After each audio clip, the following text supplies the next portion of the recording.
Pessoal, veja esse vídeo aí urgente, o dossiê de Hugo Mota. Saiba quem é Hugo Mota. Vejam aí, assistam até o final, vale a pena. Vejam. Dossiê Hugo Mota, o novo boneco do sistema. Quem é? De onde vem? Para que veio e para onde vai Hugo Mota? Hugo Mota não é apenas o presidente da Câmara. Ele é o herdeiro do trono, escolhido por Lira e ungido pelo sistema. Hugo Mota. Talvez você ainda não tenha prestado atenção nesse nome, mas é melhor começar a se atentar. Afinal de contas, ele foi eleito recentemente presidente da Câmara dos Deputados. E a ele cabe a missão de pautar a anistia dos presos políticos do dia 8 de janeiro. Acontece que a promessa de anistia aos presos de 8 de janeiro virou uma lagosta no jantar com o STF. E foi justamente nesse jantar, no STF, que o sistema decidiu que era hora de engolir o conservadorismo, jogar a luta pela liberdade na lata do lixo. Hugo Mota ele não apenas se calou, ele puxou a cadeira. Mas para começar a destrinchar o perfil do atual presidente da Câmara, vamos começar pela sua árvore genealógica. Edivaldo Mota, avô materno de Hugo, foi deputado estadual e deputado federal. Francisca Mota, avó materna de Hugo, foi prefeita de Patos, afastada pela Justiça e é deputada estadual. Labor Vanderlei da Nóbrega, avô paterno de Hugo, foi prefeito de Patos. Ilana Mota, mãe de Hugo, chefe de gabinete da Prefeitura de Patos, quando Francisca era prefeita. Foi presa pela PF na Operação Veiculação e solta após 5 dias. Labor Vanderlei Filho, pai de Hugo Mota e prefeito de Patos pela 4ª vez. Hugo Mota, deputado federal pelo Republicanos, presidente da Câmara. Olívia Mota, irmã de Hugo, deve ser a próxima a entrar na política como candidata a deputada estadual em 2026. Francisca Mota, avó de Hugo, foi eleita prefeita em 2012. Ela não terminou o mandato lá em Patos. Ela foi afastada pela Justiça em 2016, há poucos meses de concluí-lo. Tudo isso depois de uma operação do MPF, da PF e da Controladoria Geral da União, investigando esquemas de corrupção em cidades da região. Aí nós temos Ilana Mota, mãe do Hugo e filha da Francisca.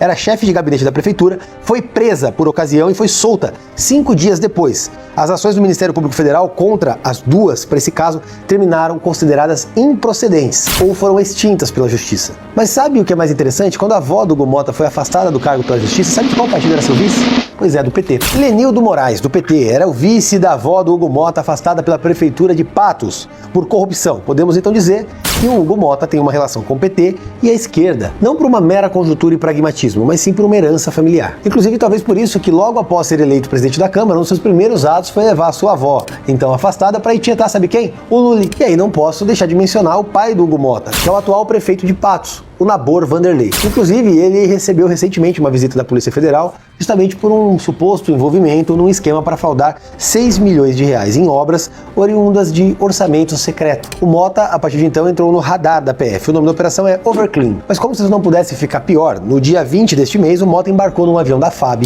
com aliados do Centrão, dentre eles Netinho Lins, um cantor investigado na operação Overclean, que apura o desvio de 824 milhões de reais em emendas. Tudo isso, só para destacar, é pago com dinheiro do seu imposto. Mas como a gente pode ver, o Mota foi escolhido a dedo por Arthur Lira para sucedê-lo na presidência da Câmara. Não foi um mero acaso. Com apenas 21 anos, ele entrou na Câmara dos Deputados e desde então sempre esteve colado em quem detinha o poder. Ele foi braço direito do Eduardo Cunha, depois virou aliado de Rodrigo Maia e hoje é o queridinho do Lira. Isso não é coincidência. O Hugo Mota, apesar de jovem, não representa o novo. Ele representa o poder pelo poder. Mas isso não é o mais escandaloso. Para ser eleito presidente da Câmara, o Hugo Mota garantiu aos líderes de direita em um acordo firmado que pautaria o PL da anistia.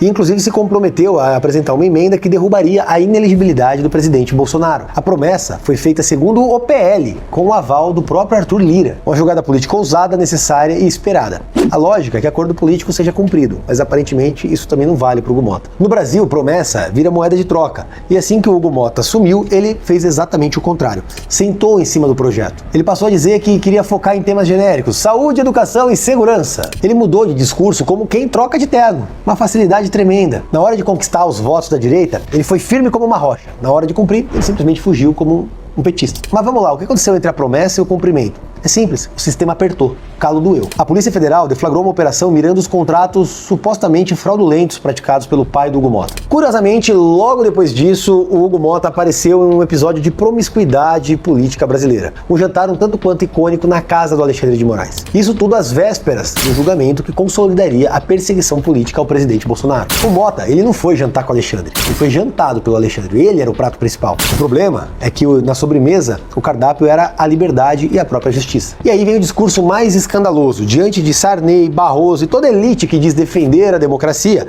Mota afirmou com todas as letras: não tivemos presos políticos, não tivemos censura, nunca mais. Nos últimos 40 anos, não vivemos mais as mazelas do período em que o Brasil não era democrático. Não tivemos jornais censurados, nem vozes caladas à força. Não tivemos perseguições políticas, nem presos ou exilados políticos. Não tivemos crimes de opinião ou usurpação de garantias constitucionais. Não mais, nunca mais. Essa é a fala de um homem que se diz cristão, conservador e de direita, mas não passa de uma marionete do sistema. E ele foi além, disse que não existem exilados políticos no Brasil. Dias atrás, está na rede pública, está em todos os jornais, ele disse que o Brasil não tinha exilado político.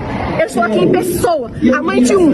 Qual a conclusão de vocês? Existe ou não? Não posso, porque senão eu mando prender. Se exilou. Ele é foragido? Claro, todos são. Os que não estão foragidos estão presos. A verdade é clara, o Hugo Mota mentiu pro povo que confiou nele. Ele usou a pauta da anistia como escada, enganou milhares de brasileiros que esperavam a justiça e agora governa com freio de mão puxado. Ele trava votações importantes e congela a agenda da Câmara ao bel prazer. Tá aqui, anistia e estilo Mota esvaziam a agenda da Câmara e travam propostas prioritárias pro governo Lula. Ele quer parecer moderado, equilibrado, até mesmo institucional. Mas na prática, ele é só um boneco de ventríloco, que abre a boca só quando os donos do poder mandam. É o mesmo sistema que perdoa corruptos, solta traficantes, mas prende uma mãe simplesmente porque passou batom numa estátua. Ainda nesses dias, o Mota ofereceu um jantar para o Lula e reuniu líderes partidários em sua residência. Ou seja, se alinhou umbilicalmente ao Lula. E aí, para surpresa de 0 pessoas, adivinha o que aconteceu depois? Decidiu não pautar o requerimento de urgência para anistia. E aí, o requerimento de urgência do PL da anistia teve uma debandada de assinaturas de deputados do Podemos. E, inclusive, ele até se recusa a falar sobre a anistia. Dá uma olhada. O presidente viu o pedido do Lula ontem, né, de jantar que teve a questão da anistia? Não, por favor. Não foi, presidente? Como você acha que pode ver essa função?